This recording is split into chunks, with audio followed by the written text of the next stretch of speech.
आज हम कवर करेंगे सोर्सेज ऑफ हिंदू लॉ। जैसा कि हमने अपनी लास्ट क्लास में देखा था कि इंडिया एक ऐसी कंट्री है जिसमें बहुत सारी कम्युनिटीज़ हैं और इन सब कम्युनिटीज़ के अपने अपने पर्सनल लॉज हैं। हिंदुओं के लिए हिंदू लॉ, मुस्लिम्स के लिए मुस्लिम लॉ और बाकी जितनी कम्युनिटीज़ हैं उनके लिए उनके अपने पर्सनल लॉज हैं। तो हिंदू लॉ की आज हमारी फर्स्ट क्लास है जिसमें हम सोर्सेज देखेंगे हिंदू लॉ के। हिंदू लॉ के सोर्सेज को दो पार्ट्स में डिवाइड करा गया है, एंशियंट सोर्सेज, मॉडर्न सोर्सेज। तो एंशियंट सोर्सेज से शुरू करते हैं। सबसे पहले एंशियंट सोर्सेज में हमारा सोर्स है श्रुति। श्रुति का लिटरल मतलब है वो चीज़ें जो सुनी गई हैं। जो वर्ड श्रुति है वो डिराइव करा गया है संस्कृत के श्रु से, जिसका मतलब है सुनना। श्रुति को प्राइमरी और पैरामाउंट सोर्स माना जाता है हिंदू लॉ का, और ये बिलीव किया जाता है कि ये डिवाइन रिवलेशन की लैंग्वेज है। यानी कि डिवाइन रिवलेशन की लैंग्वेज होने का मतलब ये है यहाँ पे कि गॉड ने चीज़ों को रिवील किया और वो चीज़ें सुनकर ऋषि मुनियों ने उन्हें लिखा। श्रुतिज ये है और इसी कारण से श्रुतिज को फंडामेंटल फाउंडेशन माना जाता है हिंदू लॉ का। पर अब क्वेश्चन ये आता है कि ऐसा क्या रिवील किया था गॉड ने। तो गॉड ने रिवील करा था जिंदगी जीने के तरीके। आप वॉर के सिचुएशन में क्या कर सकते हो, अपने इंटरेस्ट को कैसे प्रोटेक्ट कर सकते हो, किसी दूसरे पर्सन के इंटरेस्ट को प्रोटेक्ट करना है तो कैसे कर सकते हो, ऐसी चीज़ें। तो श्रुतिज में हमारे पास 4 वेद हैं, ऋग्वेद, यजुर्वेद, सामवेद, अथर्ववेद। अब आते हैं अपने नेक्स्ट सोर्स पर। नेक्स्ट सोर्स है हमारा स्मृति। स्मृति जो शब्द है ये संस्कृत के वर्ड स्मृति से आया, जिसका मतलब है टू रिमेंबर, याद करना। स्मृति को अगर हम बेसिक टर्म्स में समझें तो स्मृतिज क्या है। स्मृतिज वो चीज़ें हैं जो गॉड ने जो शब्द बोले थे, जिन शब्दों को सेजेस श्रुतिज में लिखना भूल गए थे, जिनको वो ओरिजिनल फॉर्म में लिखना भूल गए थे, वो चीज़ें उन्होंने बाद में रिकॉल करी और फिर अपने शब्दों में लिखी। वो हैं हमारी स्मृतिज। तो स्मृतिज सिंपली वो चीज़ें हैं जो सेजेस, जो हमारे ऋषि मुनि श्रुतिज में लिखना भूल गए थे, वो चीज़ें उन्होंने बाद में रिकॉल करी, याद कर करके लिखा अपने शब्दों में। यही हैं बस स्मृतिज। स्मृतिज के 2 टाइप्स बता रखे हैं। पहला है धर्म सूत्राज, जिन्हें ओल्ड स्मृति भी कहा जाता है, और उसके बाद आते हैं धर्म शास्त्राज, जिन्हें न्यू स्मृति भी कहा जाता है। मोस्ट इम्पॉर्टेंट स्मृतिज जो हैं हिंदू लॉ के पर्पज से, वो हैं मनुस्मृति, यज्ञवल्क्य स्मृति एंड नारदा स्मृति। अब आते हैं अपने नेक्स्ट सोर्स पर। नेक्स्ट सोर्स है हमारे डाइजेस्ट्स एंड कमेंट्रीज। इनका मतलब क्या होता है, पहले इन शब्दों का मतलब समझते हैं।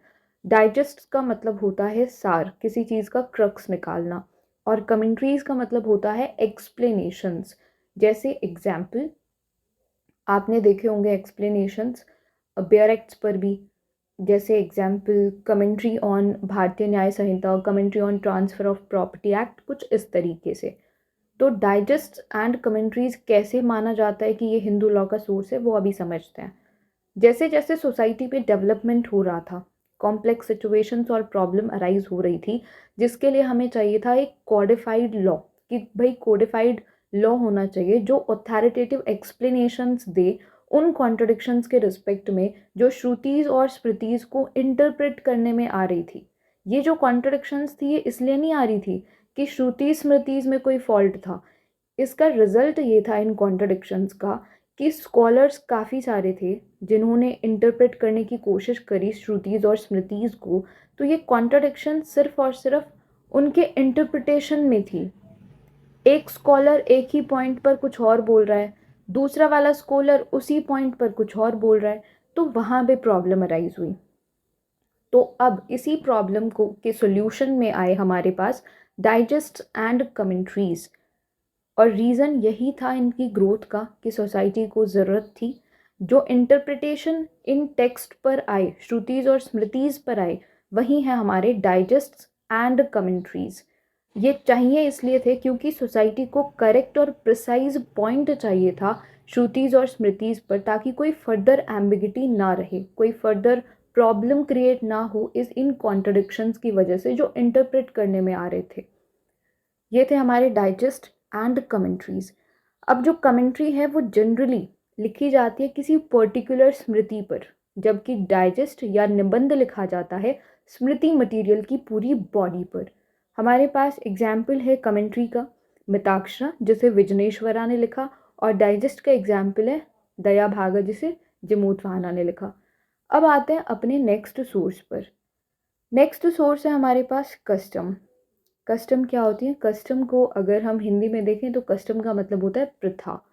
कोई भी प्रथा, प्रथा क्या होती है? जो जनरेशन टू जनरेशन पास होती है, जो बहुत लंबे समय से, कई सालों से चलती आ रही हो। जैसे 100 साल हो गए हों किसी प्रथा को चलते हुए। लॉ के हिसाब से प्रथा का क्या मतलब है, ये बताया गया है section 3 clause A of Hindu marriage act 1955 में, जिसमें कहा गया कि कस्टम या फिर usage, custom and usage signify any rule. ये सिग्निफाई करते हैं कि कोई भी ऐसा rule which having been continuously and uniformly observed for a long time, जो लगातार और यूनिफॉर्मली ऑब्जर्व किया जा रहा है बहुत लंबे समय से, और उसे इतने लंबे समय से फॉलो किया गया है कि अब वो लॉ की तरफ फोर्स में आता है, लॉ की तरफ फोर्स में आ गया है, या फिर लॉ की तरफ प्रिवेल करता है हिंदूज़ में। ये रूल हो सकता है किसी पर्टिकुलर ट्राइब का हो, किसी लोकल एरिया का हो, कम्युनिटी का हो, ग्रुप का हो, फैमिली का हो। तो सिंपली कस्टम क्या है? एक ऐसा रूल है जो लगातार यूनिफॉर्मली बहुत लंबे टाइम से ऑब्जर्व किया जा रहा है, और अब वो इतना स्ट्रॉन्ग हो चुका है कि अब वो लॉ की तरफ प्रिवेल करता है हिंदूज़ में, किसी लोकल एरिया में, ट्राइब, कम्युनिटी, ग्रुप या फिर फैमिली में। पर अब वो रूल कैसा होना चाहिए? सर्टेन होना चाहिए और अनरीजनेबल या फिर पब्लिक पॉलिसी के ऑपोजिट नहीं होना चाहिए। जैसे एग्जाम्पल स्त्री प्रथा थी। अब हो सकता है उस टाइम पे कुछ फीमेल्स ऐसी रही हों जिन्होंने ये सोचा हो कि भाई अगर मेरे हस्बैंड की डेथ हो जाती है तो मुझे उनके साथ ही अपने आप को मतलब इस दुनिया में अब रहना नहीं है, और इसी कारण से शायद उन्होंने अपने आप को अग्नि में ऐसे समाहित कर लिया हो। वो उनके अपने रीजंस होंगे या होंगी ऐसी प्रथाएं जो जब चल रही थी। पर ये तब अनरीजनेबल हुई जब इस प्रथा को कंटिन्यू करने के लिए फीमेल्स को ज़बरदस्ती इस प्रथा का हिस्सा बनाया जाने लगा कि भाई अगर तुम्हारे हस्बैंड की डेथ हो गई है अब तुम्हें स्त्री तो होना ही पड़ेगा। अनरीजनेबल थी, ऑपोजिट थी पब्लिक पॉलिसीज़ के। आप ऐसे किसी की जान कैसे ले सकते हो?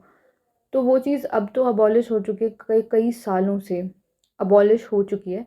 बट ऑफ कोर्स वो अनरीजनेबल भी थी और पब्लिक पॉलिसी के अगेंस्ट भी थी, इसलिए वो अबॉलिश हो गई। तो अगर कोई चीज़, कोई रूल कस्टम बनना है, किसी रूल को, किसी रूल को हम कह रहे हैं कि ये कस्टम है, तो वो सर्टेन होना चाहिए, अनरीजनेबल नहीं होना चाहिए, और ना ही पब्लिक पॉलिसी के ऑपोजिट जाना चाहिए। एंड प्रोवाइडेड फर्दर दैट अगर वो रूल सिर्फ किसी फैमिली पर अप्लाई होता है या एप्लीकेबल है, तो वो उस फैमिली ने डिसकंटिन्यू ना किया हो। ऐसा ना किया हो कि 5-6 साल रूल को फॉलो कर रहे हैं, फिर छोड़ दिया, फिर फॉलो कर लिया, फिर छोड़ दिया। ऐसा नहीं होना चाहिए। तो ये था हमारा कस्टम्स, और कस्टम्स को भी वाइडली यूज़ किया जाता है और रिकॉग्नाइज किया जाता है as a source of Hindu law. ये थे हमारे कुछ एंशियंट सोर्सेज जो हमने देखे। अब आते हैं हम हिंदू लॉ के मॉडर्न सोर्सेज पर। मॉडर्न सोर्सेज में सबसे पहले हमारे पास equity, justice and good conscience. कभी कभी ऐसे डिस्प्यूट्स कोर्ट के सामने आ सकते हैं जिन्हें किसी भी एग्जिस्टिंग रूल को अप्लाई करके रिजॉल्व ना किया जा सकता हो। जितने भी हमारे पास सोर्सेज हैं, हो सकता है उनमें उस पर्टिकुलर डिस्प्यूट से रिलेटेड कोई सोल्यूशन हो ही ना, कोई रूल हो ही ना। तब उस सिचुएशन में कोर्ट क्या करेंगे? क्या वो ऐसा बोल देंगे कि भाई कोई रूल नहीं है, कोई लॉ नहीं है, हम रिजॉल्व नहीं कर रहे हैं? मना तो नहीं कर सकते, ड्यूटी है उनकी, उनको करना पड़ेगा। तो उस टाइम पे कोर्ट क्या करते हैं? उस टाइम पे कोर्ट वैल्यूज़, नॉर्म्स और जो भी फेयरनेस का क्राइटेरिया, अप्रोप्रिएटनेस होता है, केस के फैक्ट सर्कमस्टांसेस को देखते हुए कोशिश करी जाती है कि अग्रीव्ड पार्टी को रिलीफ मिल जाए। और जब केस के फैक्ट्स एंड सर्कमस्टांसेस को देखते हुए इस तरीके से फेयरनेस, अप्रोप्रिएटनेस वगैरह पर ऐसे डिसीजन दिए जाते हैं, उसे कहा जाता है principle of justice, equity and good conscience. चलो, ये था हमारा फर्स्ट सोर्स। अब आते हैं नेक्स्ट सोर्स पर। लेजिस्लेशन क्या है? लेजिस्लेशन है पार्लियामेंट के कॉडिफाइड लॉज, जो कि अपने आप में बहुत इंपॉर्टेंट रोल प्ले करते हैं हिंदू लॉ में। Examples: Hindu marriage act, Hindu adoptions and maintenance act, succession act, minority and guardianship act.